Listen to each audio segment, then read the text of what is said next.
Hayan, lagyan natin ng asukal ang buko para makagawa tayo ng bukayo. Halo-haluin natin. Hintayin lang po natin na matuyo. Ganyan. Bago natin siya ahunin, kailangan tuyo na.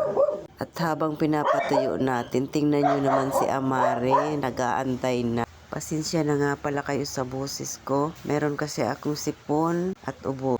Hayan na nga, luto na ang bukayo. Kaya igawin natin, ipapalaman natin dito sa ating kasaba roll.